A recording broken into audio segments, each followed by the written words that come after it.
the suburban statues. When Claire and James Hawkins decided to leave the city behind, they found the perfect suburban home. It was the kind of place where neighbors waved at each other, children played on the streets, and everything felt as though it had been plucked from the pages of a picture-perfect lifestyle magazine. The house itself was charming, nestled on a quiet street with a well-maintained lawn, and most notably, an elaborate garden that caught Claire's eye from the moment they first visited. The centerpiece of the garden was a collection of statues, each more peculiar than the last. They were a mix of classical and abstract, with some resembling human figures and others that could have come from a strange dream. James joked that they looked like they belonged in a museum, but Claire couldn't shake the feeling that there was something off about them. Still, she shrugged it off. The price was right, the house was perfect, and it was time to move in. The first few days were blissful. The garden was peaceful, the neighbors were kind, and Claire and James settled into their new life. But then the strange things began. One morning, as Claire sipped her coffee and gazed out the kitchen window, she saw something that made her blood run cold. The statues, which had always been still and motionless, had turned. Their gazes, once fixed on the horizon, were now all facing the house. Claire blinked, convinced it was just a trick of the light. But as she looked again, the statues remained unnervingly aligned, staring directly at her. She told James about it when he came home, but he laughed it off. "You're probably just seeing things. It's been a stressful week, Claire." However, things didn't stop there. Over the following days, the statues continued to shift. Not only did their positions change, but their expressions seemed to subtly alter too. Claire swore one of them had smiled at her one evening, though when she went to inspect it, the smile was gone. Then, one night, she came home from grocery shopping to find the statues arranged in a perfect line against the side of the house. There were 5 of them, their stone faces looming ominously in the dim light. Claire froze at the sight, her heart racing in her chest. Something wasn't right. She told James again, but once more he dismissed her concerns as overactive imagination. The strange occurrences escalated quickly. Graffiti appeared on their front door one morning. "Go away." It was scrawled in a jagged, almost violent hand, the paint still wet. Neither Claire nor James knew anyone who would do such a thing, and the eerie message sent a chill down their spines. But the worst moment came a week later, just as the sun dipped below the horizon. Claire had gone outside to water the garden when she saw them. 5 masked figures standing motionless in the backyard.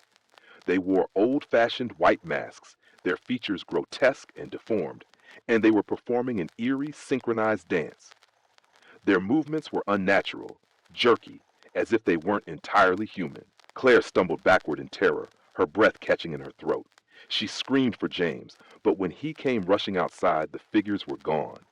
The backyard was empty, save for the statues, which of course had moved again. Terrified and desperate for answers, Claire and James decided to install security cameras around the house. For a few nights, everything seemed calm. No more figures, no more graffiti. But the cameras recorded nothing either. It was as though the haunting had stopped, but the mystery only deepened. The statues remained, cold and silent, their faces still as unreadable as ever. And yet Claire couldn't shake the feeling that they were still watching. Always watching. The Hawkins never found an explanation. They reached out to the previous homeowners, but they had moved away years before and hadn't left a forwarding address. The neighbors offered no answers either. All they knew was that the statues had been in the garden for as long as anyone could remember. As time passed, Claire and James began to wonder if they had been drawn into something they couldn't understand, something ancient, something that couldn't be explained away by logic or science. They'd moved in thinking they had found a slice of suburban paradise. Now all they had was a house filled with inexplicable terror. The statues stood silently in the garden, their stone eyes ever watchful. And the Hawkins family? They never quite felt at home again. Story 2. The Hidden Room in New Mexico. For Ben and Sarah Clark, moving to rural New Mexico had been a dream. They were tired of the noise and congestion of the city and yearned for a more peaceful, private life. When they found an old, sprawling house nestled on a secluded plot of land, They jumped at the opportunity. The price was more than reasonable for such a large property, and the house itself had an intriguing charm: wooden beams, expansive rooms, and a wraparound porch that promised quiet evenings under the stars. But from the moment they moved in, something felt off. The first issue arose with the electrical system. No matter how many times they replaced light bulbs or checked the circuit breakers, the power kept flickering. At first, it was just a nuisance, but over time, it became clear that something more was wrong. The lights would blink at odd hours, and certain outlets seemed to lose power altogether. Ben, a handyman by trade, figured it was just an old system in need of repair. One afternoon, while inspecting the basement for the source of the problem, Ben discovered something strange. Behind a stack of forgotten boxes and old furniture, he noticed a heavy, industrial-style door he hadn't seen before. It was out of place, its steel frame stark against the otherwise rustic surroundings of the basement. There was no handle, no lock, just a sealed, impenetrable barrier. It looked like something built for security or secrecy. His curiosity piqued. Ben managed to pry open the door. The hinges creaked as it swung outward, revealing a hidden room beyond. The air in the room was stale, thick with dust and the smell of mildew. As his eyes adjusted to the dim light, he saw the disturbing sight before him: a shrine-like arrangement of strange symbols, drawn hastily on the floor in chalk. In the center of the symbols, a small altar stood, covered in what appeared to be old, rotting candles and faded cloths. The walls were covered in more symbols, some of which seemed to pulse, almost alive in their disquieting patterns. Ben backed away, his heart racing. He could not shake the feeling that he had just uncovered something ancient, something that had been hidden for a reason. He immediately called Sarah downstairs to see what he had found, but when they returned to the room, the strange symbols were gone, as though the floor had been wiped clean. The altar was still there, but everything else seemed to have vanished. Confused and uneasy, they reached out to the previous owners for answers, but every attempt to contact them was met with silence. A quick search of the house's history turned up no records of any previous tenants or even a solid chain of ownership. It was as though the house had no past at all, an eerie, empty void in its history. The electrical issues worsened after that, with power outages becoming frequent and erratic. Every now and then, Ben would hear footsteps in the hallway when no one was there, or voices whispering just outside their bedroom door. But the most unsettling occurrence happened one night, weeks after they discovered the hidden room. They were lying in bed, trying to sleep through the oppressive heat of the New Mexico summer, when a sharp, distinct tapping sound echoed through the night. Ben sat up immediately, straining to hear it again.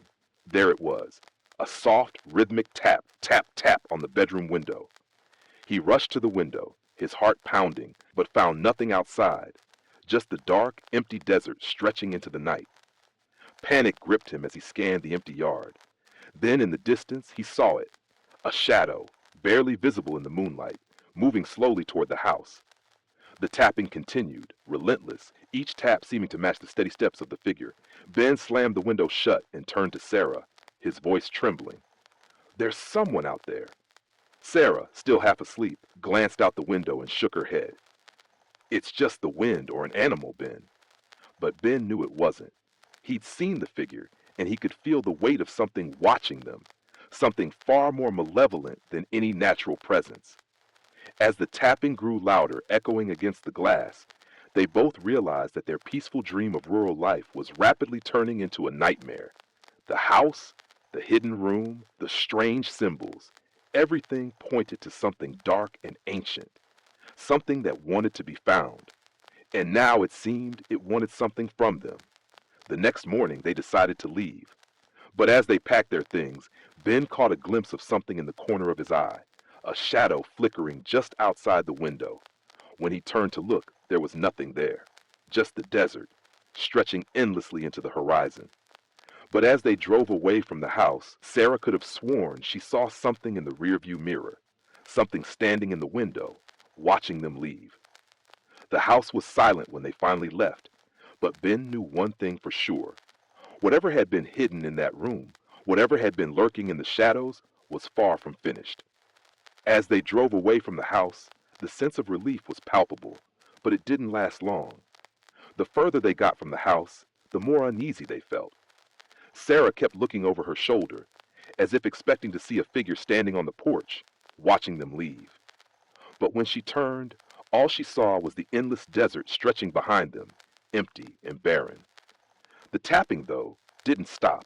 It had followed them, an echo in the back of their minds that growing louder the farther they went. On long, quiet nights, Sarah would wake, heart pounding, the sound of tapping filling the air as though it was coming from all directions. Ben heard it too. Sometimes it was rhythmic, as though someone was knocking on their door, desperate to be let in. Other times it was frantic, as if something was trying to break through, to claw its way back to them. They moved to a small town several miles away, far from the eerie silence of that old house. But no matter how far they went, the fear followed. The tapping had left an imprint on their minds, a constant reminder of the things they could never understand. As the years went by, Ben tried to put it all behind him. He tried to convince himself that the house was just an old, creaky place, that the strange occurrences were nothing more than figments of their imagination. But deep down, he knew that what they had encountered was something darker, something that couldn't be explained away by logic or reason. In the quiet nights, when the desert winds howled outside their new home, Ben would still hear the faint tapping. It never grew louder, but it never faded either.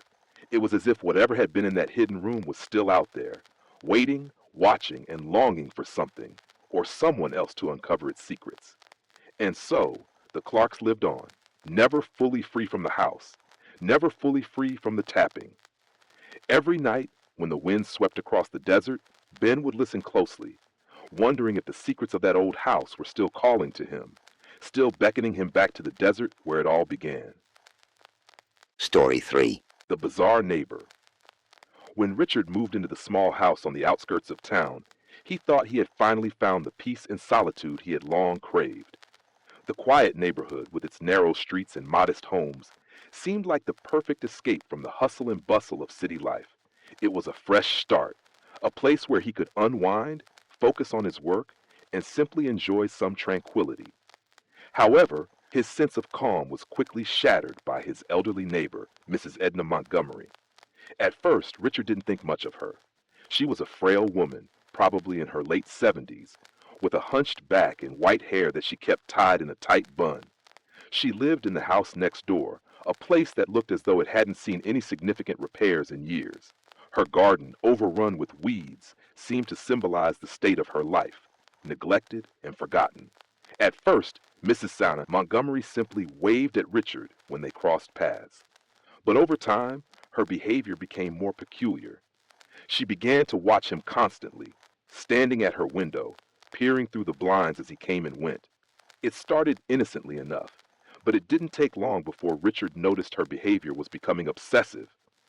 No matter the time of day, she was always there, her eyes locked on him as though she was studying his every move. Richard tried to ignore it, telling himself that it was just an old woman who was lonely and had nothing else to do. He didn't want to make a fuss, but the feeling of being watched gnawed at him. He found it unsettling, the way her eyes seemed to follow him, even when he wasn't looking directly at her house. One evening, after a long day of work, Richard decided to take a walk around the block to clear his mind. As he rounded the corner of his street, he saw Mrs. Montgomery standing in her front yard, watching him intently.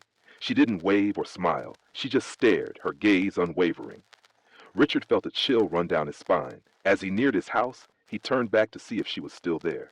To his horror, she was now standing at the end of his driveway, her bony hand gripping a large, rusted knife. Her face was pale, her eyes wide with some unspoken fury. "You took him," she rasped, her voice low and strained. "You took my son!" Richard froze, his heart pounding in his chest.